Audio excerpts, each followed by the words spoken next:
नमो तस्स भगवतो अरहतो सम्मा सम्बुद्धस्स। बुद्ध और उनका धम्म बाबा साहेब डॉक्टर अम्बेडकर द्वारा रचित कालजयी पुस्तकों के इस रचना संसार में आपका स्वागत है। आप जानते हैं कि इस समय हम लोग बाबा साहेब डॉक्टर अम्बेडकर द्वारा रचित मूल अंग्रेजी ग्रंथ द बुद्धा एंड हिज धम्मा, इसका ये हिंदी अनुवाद आप तक पहुंचा रहे हैं। और ये जो हिंदी अनुवाद है, ये हिंदी अनुवाद डॉक्टर भदंत आनंद कौशल्यायन जी का है। तो आइए इस कड़ी में आगे बढ़ते हैं। हमेशा की तरह आपको याद भी दिला देते हैं कि ये बुद्ध और उनका धम्म के षष्ठ कांड का दूसरा भाग है। और इस भाग में इस समय बाबा साहेब जो चर्चा कर रहे हैं वो ब्राह्मण और तथागत बुद्ध, इनके संबंध कैसे थे, इस पर ये चर्चा है। और यहीं पर हमने पिछली कड़ी में देखा था कि तथागत बुद्ध पहुँचे हैं थुन ग्राम में और वहाँ के लोगों ने तथागत से कैसा व्यवहार किया। और वहाँ जब इस व्यवहार को उन्हीं के गांव के लोगों ने नहीं माना और तथागत का आदर सत्कार करने लगे तो फिर वहाँ की स्थिति क्या बनी। अब यहाँ दोन नामक ब्राह्मण की कथा बाबा साहेब लिखते हैं। दोन नामक ब्राह्मण तथागत के पास आया और उन्हें अभिवादन किया। तदनंतर कुशल समाचार पूछा और एक ओर बैठ गया। एक ओर बैठे हुए दोनों ब्राह्मण ने तथागत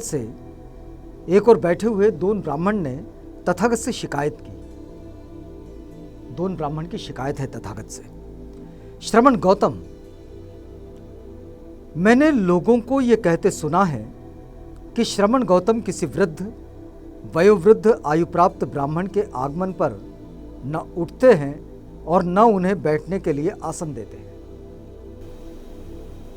दोन ब्राह्मण का प्रश्न है, उसकी चिंता भी है कि मैंने ऐसा सुना है कि श्रमण गौतम किसी वयोवृद्ध आयु प्राप्त ब्राह्मण के आने पर न तो उन्हें आसन देते हैं और न ही अपने स्थान से खड़े होते हैं। तो श्रमण गौतम, क्या ये ऐसा ही है कि श्रमण गौतम किसी वृद्ध वयोवृद्ध या फिर आयु प्राप्त ब्राह्मण के आगमन पर न उठते हैं और न उन्हें बैठने के लिए आसन देते हैं? श्रमण गौतम, यह तो ठीक नहीं है।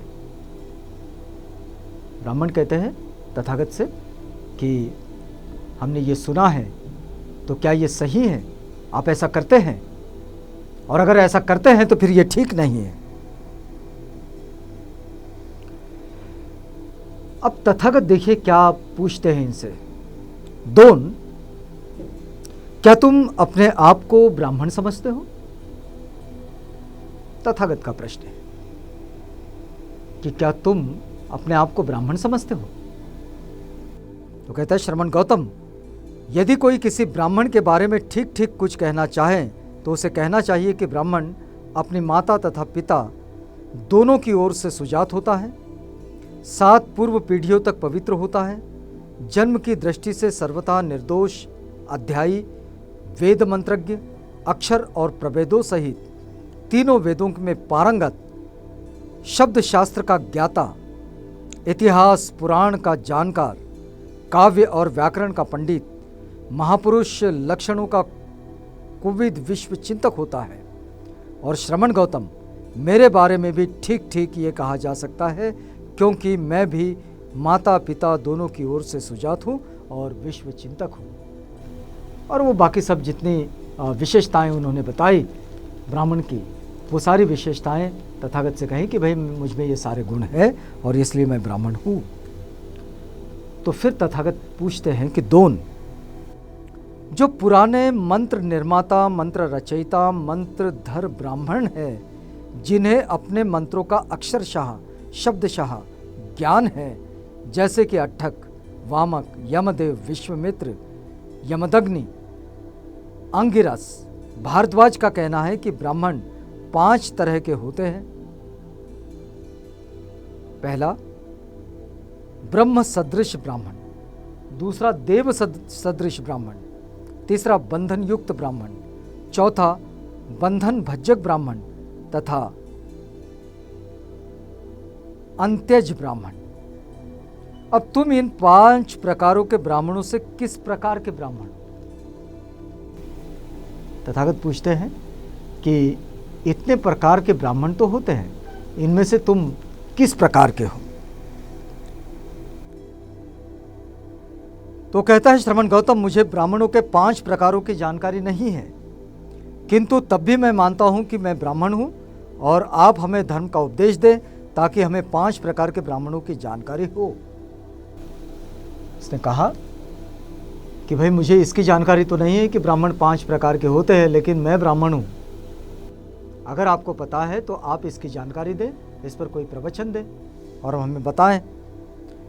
तो तथागत कहते हैं, ब्राह्मण ध्यान देकर सुनो, मैं कहता हूं। ये सारा जो प्रसंग है वो ब्राह्मण वर्गों में आया भी है, बौद्ध साहित्य के। वो कहते हैं बहुत अच्छा। उसने कहा, तो अब तथागत बोले, हे दोन, अब एक ब्राह्मण ब्रह्म सदृश कैसे होता है? तो ब्रह्म सदृश ब्राह्मण की बात तथागत बुद्ध बता रहे हैं कि वो कौन है जिसे ब्रह्म सदृश कहा जाए। तो तथागत कहते हैं कि हे दोन, एक ब्राह्मण को लो जो माता पिता दोनों की ओर से सुजात हो, 7 पूर्व पीढ़ियों तक पवित्र हो, जन्म की दृष्टि से सर्वथा निर्दोष, वह 48 वर्ष तक ब्रह्मचर्य वास करता हो, वह अधर्मानुसार नहीं बल्कि धर्मानुसार आचार्य को दक्षिणा चुकाने में रत रहता हो। और दोन, धर्मानुसार का क्या मतलब है? वह न कृषि से, न व्यापार से, न ग्वालेपन से, न धनुर्धारी बन, न राज कर्मचारी बन और न ही किसी दूसरे पेशे से ही अपनी जीविका कमाता है। वह जीविका के लिए भिक्षाटन ही करता है, भिक्षा पात्र का आदर करता है। तथागत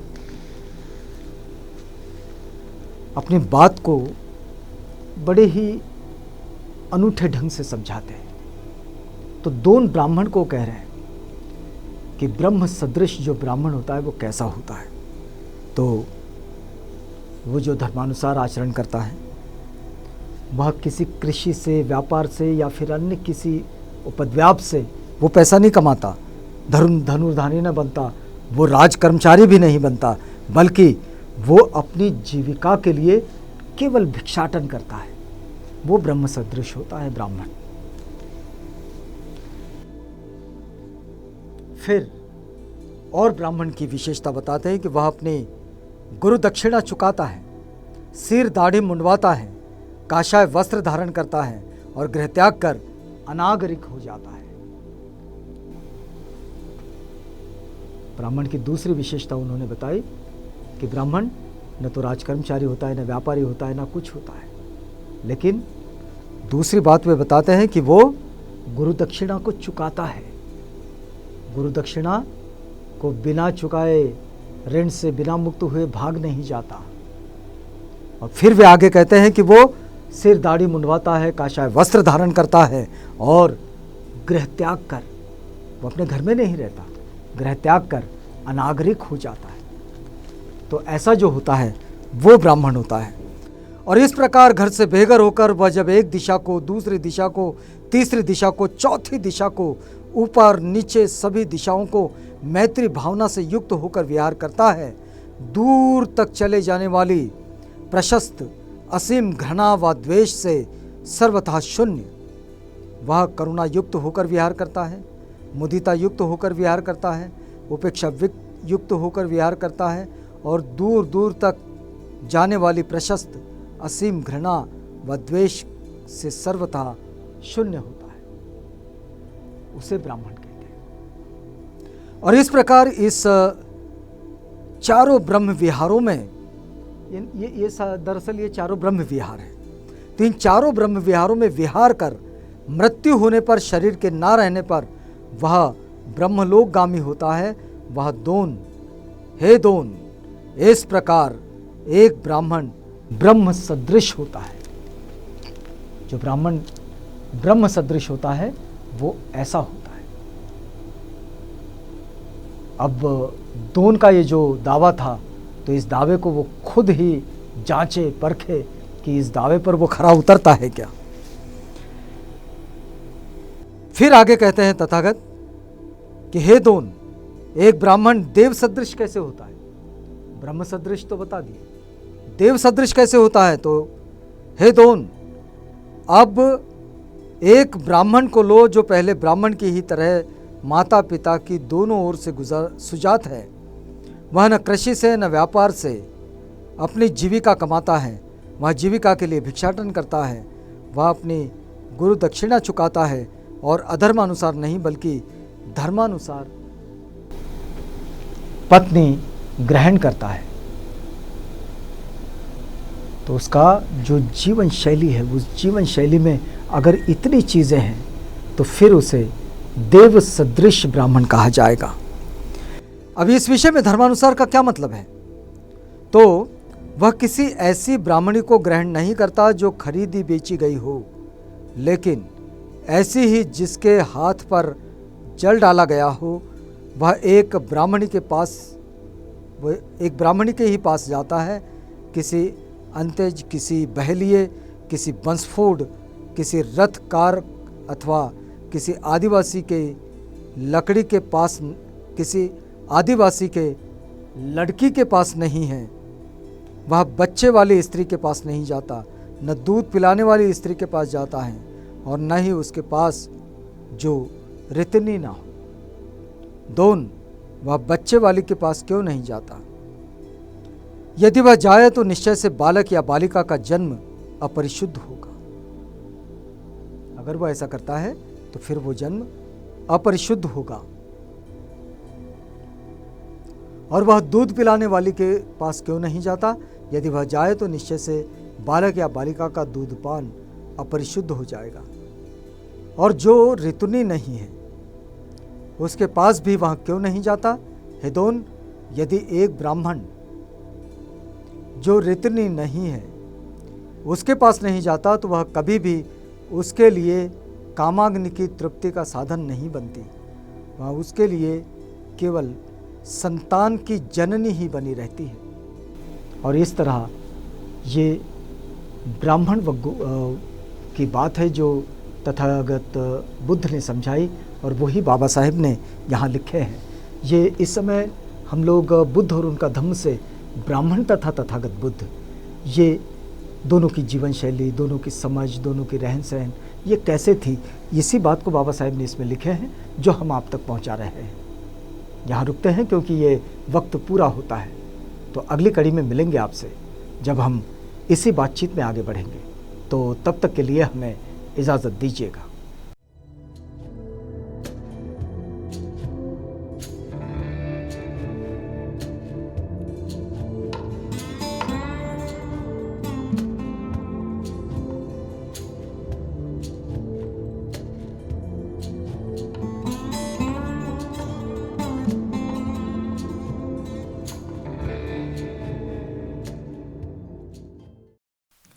बुद्ध और उनका धम्म।